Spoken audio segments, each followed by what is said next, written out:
It all starts with suspicious mail. I reached out to the other people in my household and was like, has anybody started a business here recently that nobody told me about? No one in Kristen's Beth's home started Honlid Limited, but there it was, an LLC registered at her address. The agent who registered it had also registered a dozen other businesses at home addresses across the Front Range. We called all of these homeowners in 2024, and all of them said that they were getting a lot of weird mail. It seems to be a little bit of an epidemic. It made us wonder the same thing Kristen did. What's the end game here? Like, what are these people doing with these LLCs? This week, we got something of a clue. Fraudsters are finding all sorts of ways to trick people. A big one is they actually register a business, and they can point people to their registered business. Colorado's Democratic AG Phil Weiser filed 9 lawsuits this week, asking a judge to dissolve nearly 5,000 businesses he alleges were fraudulently registered. Weiser says some of these alleged fake businesses have been used to bilk people out of tens to hundreds of thousands of dollars in investment,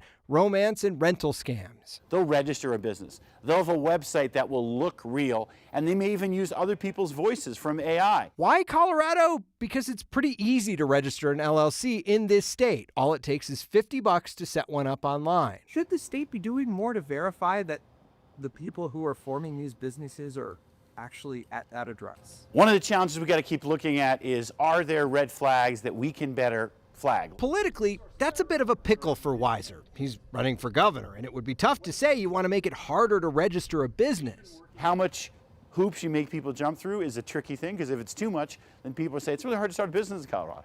But if it's too little, you can see this can partly be what happens. He does point to a new law sitting on the current governor's desk that would allow the state to flag fraudulent businesses earlier, like they eventually flagged Honlid. That didn't stop someone from creating a Honlid website that appears to be selling bedding with an international phone number and a very local address, Kristen's home. We're going to keep working on identifying these signs, taking action, removing this registration when we know it's fraudulent, and we need the public to know about this and to work with us sharing this important information. So I emailed the woman named Carol at the email address on Honlid's website 18 months ago. I still haven't heard back. When we first told you about this back in 2024, the state said it was taking about 6 months to investigate fraudulent businesses after they got complaints about them. We checked in today, about 60% of the 10,000 complaints about fraudulent business listings have been marked as fraudulent in the state system, and another 2,300 of those complaints remain under investigation. So there's still a bit of a backlog trying to get these figured out, but those lawsuits kind of probably represent a lot of those businesses that were closed. Yeah.